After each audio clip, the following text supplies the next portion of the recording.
almost 1,000 pounds. Jenny and Christina are here to share their weight loss food journals. Also here, nutrition and weight loss expert and a member of my core team, Chris Powell. He's from ABC's Extreme Weight Loss and a great friend of the show. All right, Jenny, take it away. Show us what you were eating that allowed you to lose all that weight. I really focused on 3 things. Portion control. I cut my portions probably, I've lessened them by 4. And then, so 1/4 of what you used to eat? Yes. All yes. right. And then I focus on high fiber, which would fill me up. And then I focus on healthy fats, which should give me energy. So it seems so obvious, but I must say, and Chris, I'll challenge you with this, it's hard to eat 1/4 of what you're eating right now. If we could do that, we would all do that and lose weight. So how do you actually do that portion control? Well, you know, first of all, especially when it comes to the program that Jenny was following, it's really cool because instead of her just counting calories, instead she was counting points. So she almost gamified the aspect of eating food. Yeah. And so when it becomes a game, there's also a whole new sense of awareness there.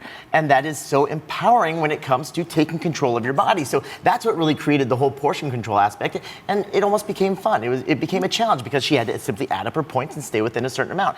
And at the same time, it also kind of steered her away from all those junk foods because the last thing you want to do is eat some junk food that's going to be 10 points and you're only allowed so much, right? Yes, you know exactly what I'm talking about. Is that true? Is eating 1/4 of what you used to eat actually easier than you thought? Yes, absolutely. Yeah, I feel full. I've trained for a triathlon and all kinds of stuff. Did my first triathlon and I had the energy to do it. You did a triathlon? I just did my first triathlon. Amazing. Now, Christina, you all know she had the gastric bypass. But before you had it, and I mentioned this, but I'm going to be more specific, you were asked to lose a lot of weight. I think they wanted to sort of test if you were serious about this because you were so big at the time. You lost 150 pounds plus. How'd you do that? Dr. Nazarian put me on a diet of low fat, high protein, no carbs, no sugar, no fast food, and I quit carbonated drinks or soda in 2009, so that wasn't a problem for me. I started eating healthy. So your specifics, you take out all that stuff, you're left with a breakfast that, is this pretty typical? Yes. Is this the right portion amount? So you have yogurt about... Sometimes I can't finish all that's here because my pouch is pretty small.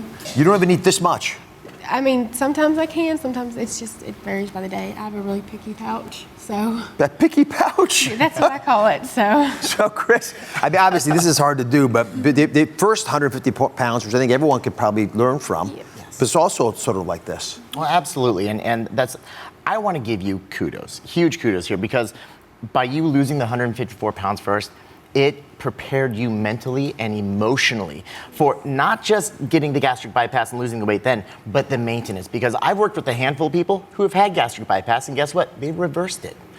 You choose not to. You can choose to continue to eat and feel that discomfort, but at the same time, you can still push those calories into your body, and you choose not to. So you went through that behavior modification.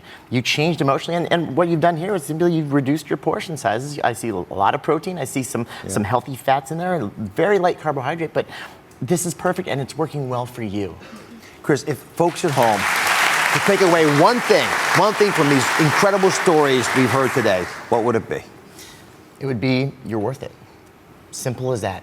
You can do it and you're worth it. Take a look at these amazing women. They all have different stories that are totally relative to their journey of transformation, but they had the longest journey of anybody. And if they can do it, you can do it too.